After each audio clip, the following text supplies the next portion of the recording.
भरोसा हो जाए तो फिर भगवान मिल जाएगा। पृथ्वी में जब अत्याचार बढ़ा तो पृथ्वी पीड़ित होकर के और सारे देवताओं को साथ में ले करके तो भगवान ब्रह्मा के पास गई। ब्रह्मा जी शंकर जी के पास गए, है ना। सारे देवता इकट्ठा हैं, सारे देवता शंकर जी के सामने इकट्ठा हैं, शंकर जी के पास पहुंच गए सारे देवता पृथ्वी के साथ में। अब निराकरण कैसे हो इस समस्या का, निष्कर्ष क्या निकले? तो सब लोगों ने मंथन किया, है ना, सब लोगों ने विचार किया कि इस समस्या का निराकरण तो भगवान विष्णु ही हल कर सकते हैं। नारायण ही, चूंकि ऐसी समस्याएं तो नारायण ही के बस में है हल करना।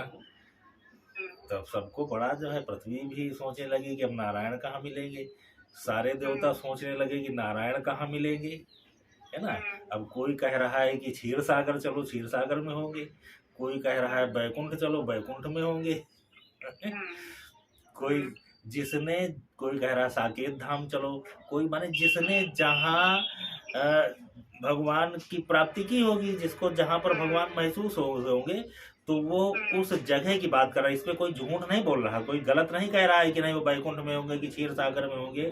तो जिसको जहाँ से, तुम जिस विद्यालय से पढ़ करके पीएचडी करके मास्टर बनी होगी तो तुम उस विद्यालय की तारीफ करोगे कि वहां से बढ़िया अच्छी डिग्री मिल जाएगी, है ना। कोई दूसरे से होगा, कोई तीसरे से होगा। तो भगवान तो सर्वत्र है ना, लेकिन तुम्हारा विश्वास कहाँ टिका रहा, है ना। तुमने विश्वास से कहाँ पढ़ाई की और किस जगह से डिग्री लिया। डिग्री तो तुम्हारी पढ़ाई पे मिली, लेकिन तुम्हारे विश्वास से तुमने पढ़ाई की तो डिग्री तो अच्छी मिली जाएगी वहां पे, है ना। तो उसी तरीके भगवान तो सर्वत्र है। अब सब देवता अपने अपने मत के अनुसार, कोई क्षीरसागर कह रहा, कोई बैकुंठ कह रहा, कोई कहीं, सब लोग बताने लगे कि चलो वहां चले, विष्णु जी वहां मिलेंगे, नारायण वहां मिलेंगे। अब कहाँ जाया जाए? तो भ्रांति क्या होती है, आज लोगों का भरोसा कट गया ना। न वो उसकी बात पे भरोसा कर रहा है, न वो उसकी बात पे भरोसा कर रहा है। कोई कह रहा क्षीर सागर में, तो क्षीर सागर वाला जो है कह रहा है कि नहीं ये बात सही है। कोई कह रहा नहीं बैकुंठ, तो बैकुंठ वाला क्षीर सागर की बात काट रहा है। माने सब एक दूसरे की बातों का खंडन कर ले लगे कि नहीं तुम झूठ बोल रहे हो वो वहां है। कोई कह रहा है कि नहीं तुम झूठ बोल रहे हो वो वहां है। तो जिसको, अच्छा कोई झूठ भी नहीं बोल रहा, जिसको जहाँ की अनुभूति है वो अपनी अनुभूति बता रहा है। अब सही बात कौन बताएगा? सही बात तो वो बताएगा जिसको समग्र ज्ञान हो। समग्र का मतलब जान रहे हो कि जिसको पूर्ण रूप से ज्ञान हो भगवान के बारे में। और भगवान तो सर्वत्र है, जिसने जिस भाव से जहां पर स्मरण किया उसको भगवान की प्राप्ति हुई। जिस तरीके से उस चीज की और वैसी बातें बता रहा है। लेकिन सत्यता यह है कि भगवान सर्वत्र है ना।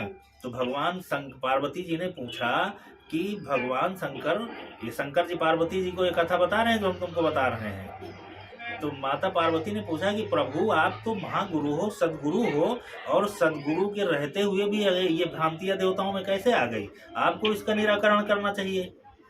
तो शंकर जी हंसने लगे, कहें उनको जरूरत तो हमारी महसूस होती, अगर सदगुरु हमको मान लेते तो हम बता देते।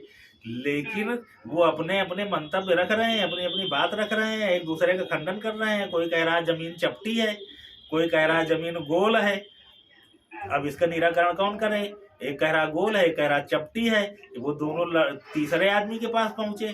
तीसरे आदमी ने कहा कि भैया तुम आपस में समझ लो, हम इस धरती के है ही नहीं है, हम धरती अब नहीं है ना। अब उसकी बात सोचो कि उसने क्या कहा कि वास्तव में आदमी इस धरती का है क्या? वो तो भगवान के द्वारा, है ना, यहाँ जितने दिन का मिला वो कर रहा है, वो धरती नाप रहा था क्या, देख रहा था। लेकिन अब जिसको समग्र ज्ञान होगा तो गोल किसी ने बताया, किसी ने जो बताया, जिसको समग्र ज्ञान होगा हम क्यों उसमें निर्णय दे, है ना।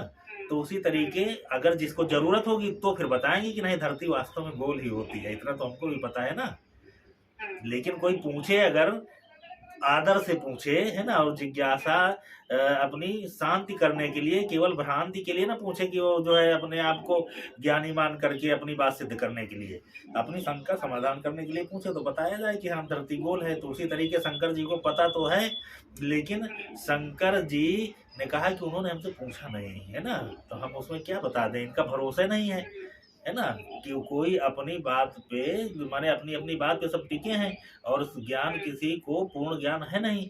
तो सब आपस में अपने मंतव्य के, जैसे आज तमाम धर्म हैं, है ना, कोई धर्म कहेगा कि नहीं इस पद्धति से चलो तो ये ऐसे ही मिल जाएगा, कोई कहेगा ऐसे मिल जाएगा, है ना, कोई अपने अपने पूजा पद्धतियों पे के अनुसार लोग भगवान को स्मरण कर रहे हैं, तो ऐसा थोड़ी, और लोग मर भी रहे हैं अपने अपने धर्म के लिए। लोग देखे ना, धार्मिक उन्माद में आकर के लोग मर भी रहे हैं, तो ये धर्म के प्रति उनकी निष्ठा ही तो है, लेकिन वास्तव में, है ना, वो अपने अपने मत के अनुसार कर रहे हैं। ऐसा थोड़ी है कि नहीं वही सत्य है, जो वो कह रहे हैं वही सत्य थोड़ी है ना। कोई कह दे कि नहीं हमारे ही धर्म से भगवान की प्राप्ति है, बाकी सब जो है झूठ है, तो ऐसा नहीं होता है। जो जो कर रहा है वो अपने मंतव्य के हिसाब से कर रहा है, लेकिन अब इसका ज्ञान तो वो देगा जो इन सारे धर्मों से ऊपर उठ करके ईश्वरीय चिंतन पे आ गया होगा, ईश्वरीयवाद पे आ गया होगा, वो बता देगा। और जिसको लड़ना मरना है वो मरता रहे, लेकिन जब कोई पूछेगा आकर के पात्र में, तब बताएंगे कि वो जाकर के सबको समझाने लगेगा।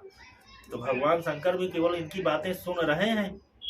पार्वती से कहा अभी कोई हमारे पास आया नहीं। जब उनका मतभेद काफी बढ़ गया, है ना, तो मतभेद बढ़ने के बाद अब इसका निराकरण कैसे हो, कोई समझ नहीं पा रहा है कि समय तो बीतता जा रहा है। तब भगवान ब्रह्मा जी ने कहा कि अब आप शंकर जी से पूछो कि शंकर जी बताएं कि कहाँ भगवान नारायण मिलेंगे। तो शंकर जी ने क्या कहा था, हरि व्यापक सर्वत्र समाना, प्रेम ते प्रगट होई मैं जाना। है ना, भगवान हर जगह व्याप्त है ना, धरती के कण कण में व्याप्त है। बस आपको उसको प्रेम से पुकारने की जरूरत है। आपकी पुकार में ताकत होनी चाहिए, और वो पुकार भरोसे की हो, विश्वास की हो, दृढ़ता की हो, निश्चय की हो। जब आपके पुकार में विश्वास भरी ताकत आ जाएगी, तो भगवान आपको जहां पर बैठे हो वहीं पर मिलेगा, वहीं पर दर्शन देगा। अब ये विश्वास कैसा है ना, कि अब यहाँ पर आ जाता है। बहुत लोग कहते नहीं है कि अगर भगवान है तो दिखाओ भगवान कैसा है, किस तरीके का है ना, और वो विज्ञान की बात करते हैं। अरे भैया, जो चीज स्थित, पानी में बिजली है, पानी में बिजली है, तो बिजली बाद में बनी कि पहले बिजली है, ये ज्ञान हुआ। बिजली उसमें थी ना, पानी में बिजली थी, है ना, ये ईश्वरीय सत्ता है। और उस बिजली को विज्ञान के द्वारा अपने उपयोग में ले आना, है ना, जिस चीज को जो व्यापक है उसको अपने उपयोग में लाने की कला को विज्ञान कहा जाता है ना। और जो पहले से ही वहां पर उपस्थित है, उसका अगर उसका आभास हो जाए, भान हो जाए, तो उसे ज्ञान कहा जाता है। और जो उस पर उपस्थित है वही भगवान की माया है, भगवान की शक्ति है ना। जैसे पृथ्वी में जल है, पृथ्वी के नीचे, है ना, ये ज्ञान आया पहले, है ना। जल की उत्पत्ति किसी ने भरकर तो नहीं दिया पृथ्वी के नीचे, लेकिन जल था, ये ज्ञान आया, तब लोगों ने समरसेबुल, हैंडपैप और कुआं और तमाम चीजें खुदवाई, है ना। तो खुदवा करके कुआं पानी निकाल लेना ये विज्ञान है, लेकिन पानी है ये ज्ञान है ना। तो ज्ञानी जो होता है, ज्ञान से ही विज्ञान निकलता है ना। जितनी चीजें तुम प्राप्त कर रहे हो, ये थी तो प्राप्त कर रहे हो, है ना। तो जो थी वो किसने की, अगर थी तो किसी के द्वारा तो थी, वही भगवान है। तो भगवान तो सर्वत्र व्याप्त है। अब भगवान को प्राप्त कर लेना ही तो विज्ञान है ना। तो अगर तुम पानी से बिजली प्राप्त कर सकते हो, तो हमारे यहाँ धार्मिक भरोसा इस तरीके का है कि जब गज का पैर ग्राह ने पकड़ लिया, तो जैसे तुमने पानी से बिजली प्राप्त कर ली, वैसे पानी से ही गज ने भगवान को प्राप्त कर लिया। आया कि नहीं। प्रेम से उसने एक कमल का फूल का डंठल पकड़ करके भगवान को पुकारा, और भगवान नंगे पैर चले आए, पानी से प्राप्त किया, है ना। प्रहलाद को विश्वास था, भरोसा था, तो तुमने पत्थरों से प्राप्त किया होगा जो कुछ प्राप्त किए हो, लेकिन हमारे प्रहलाद ने पत्थर के खंभे से भगवान को प्राप्त कर लिया, है ना। ऐसे तमाम लोग हुए हैं तो तुम्हारा जब भरोसा, भगवान शंकर ने कहा कि जब तुम्हारा भरोसा टिक जाएगा, जब विश्वास हो जाएगा, और उस विश्वास और भरोसे के बल पर जब तुम पुकार करोगे, उसकी स्तुति करो, उसकी विनती करो, उसको, है ना, उस पे भरोसा करके, तो तुम्हारी पुकार सुन करके वो तुम्हारे पास आ जाएगा। वो कहाँ है? वो तो सर्वत्र व्याप्त है।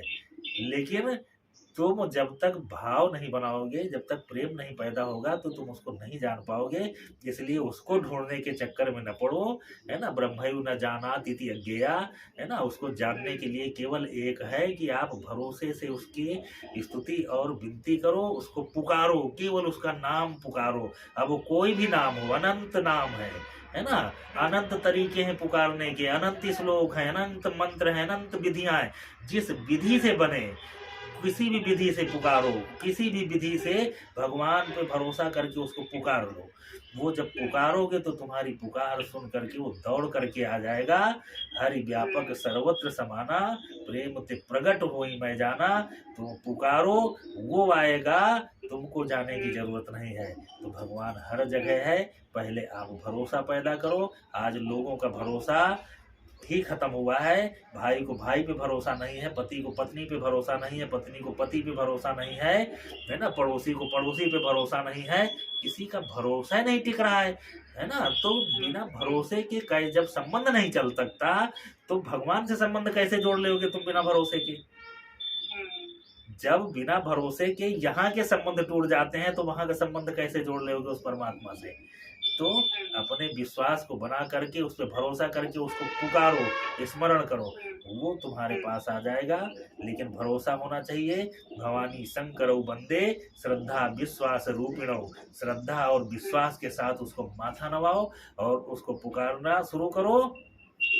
भगवान आ जाएगा। सारे देवताओं ने मिलकर के जय जय सुरनायक जन सुखदायक प्रणत पाल भगवंता, है ना, स्तुति करना शुरू कर दिया। रामचरितमानस में बाबा गोस्वामी जी ने बहुत अच्छी स्तुति लिखा है, उसका पाठ हर आदमी को करना चाहिए ना।